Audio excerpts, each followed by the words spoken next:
प्रश्न 1। राजस्थान में कुंवई किसे कहते हैं? इसकी गहराई और व्यास तथा सामान्य कुओं की गहराई और व्यास में क्या अंतर होता है? उत्तर।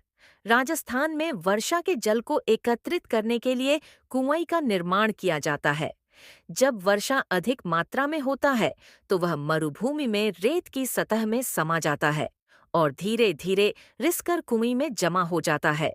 जिस स्थान में कुएं की खुदाई की जाती है उस स्थान को ईंट और चूने द्वारा पक्का कर दिया जाता है।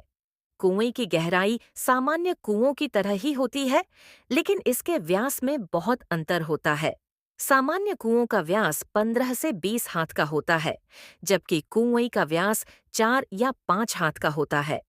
प्रश्न 2। दिनों दिन बढ़ती पानी की समस्या से निपटने में यह पाठ आपकी कैसे मदद कर सकता है तथा देश के अन्य राज्यों में इसके लिए क्या उपाय हो रहे हैं? जानें और लिखें। उत्तर। दिनों दिन पानी की समस्या विकराल रूप ले रही है। मानव की प्रकृति के अत्यधिक दोहन के कारण पानी की समस्या भयंकर होती जा रही है। नदियों का जल स्तर घटता जा रहा है। सभी जगहों में लोग पानी की कमी से जूझ रहे हैं।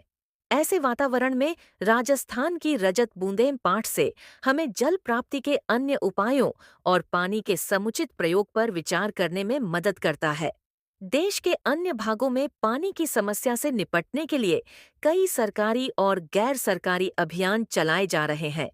लोगों को प्रिंट मीडिया, विज्ञापन, कार्यक्रमों, सिने जगत की हस्तियों द्वारा पानी के कमी के विषय में अवगत करवाया जा रहा है। गांवों और शहरों में वर्षा के पानी के बचाव के कई उपाय किए जा रहे हैं। गांवों में तालाबों का पुनर्निर्माण किया जा रहा है। प्रश्न 3। चेजारों के साथ गांव समाज के व्यवहार में पहले की तुलना में आज क्या फर्क आया है? पाठ के आधार पर बताइए। उत्तर। चेजारों कुएं निर्माण के दक्ष चिनाई करने वाले कारीगर को कहा जाता है। राजस्थान में पहले चेजारों को विशेष दर्जा प्राप्त था। कुएं बन जाने पर एक विशेष उत्सव का आयोजन किया जाता था। तब चेजारों को विदाई के समय तरह तरह की भेंट दी जाती थी। कुंवई के बाद भी इनका रिश्ता गांव से बना रहता था। उन्हें तीज त्योहारों तथा शादी विवाह जैसे मांगलिक अवसरों पर भी भेंट दी जाती थी। फसल आने पर खलिहान में उनके नाम से अनाज का एक ढेर अलग से रखा जाता था। समयानुसार अब स्थिति में परिवर्तन आ चुका है।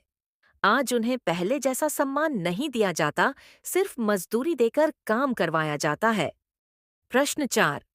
निजी होते हुए भी सार्वजनिक क्षेत्र में कुइयों पर ग्राम समाज का अंकुश लगा रहता है। लेखक ने ऐसा क्यों कहा होगा?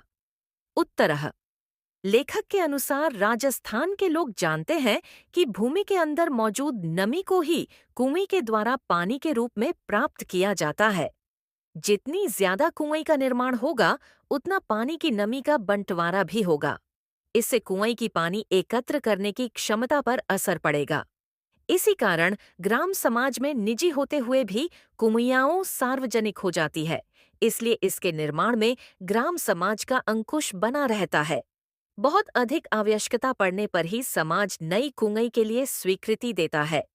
प्रश्न 5। कुएं निर्माण से संबंधित निम्न शब्दों के बारे में जानकारी प्राप्त करें। पालर पानी, पाताल पानी, रेजानी पानी। उत्तर। राजस्थान में पानी के 3 रूप माने जाते हैं। 1। पालर पानी। पालर पानी का अर्थ है बरसात का सीधे रूप में मिलने वाला जल। वर्षा का यह जल जो बहकर नदी, तालाब आदि में एकत्रित हो जाता है। 2। पाताल पानी। वर्षा जल जमीन में नीचे धंसकर भूजल बन जाता है। वह कुओं, ट्यूबवेल आदि द्वारा हमें प्राप्त होता है। 3। रेजानी पानी। वह वर्षा जल जो रेत के नीचे जाता तो है, परंतु खड़िया मिट्टी के परत के कारण भूजल से नहीं मिल पाता। वह नमी के रूप में रेत में समा जाता है, जो कुंई द्वारा प्राप्त किया जाता है। वर्षा जल को मापने के लिए रेजा शब्द का प्रयोग होता है और रेजा के माप का अर्थ धरातल में समाई वर्षा के माप से है।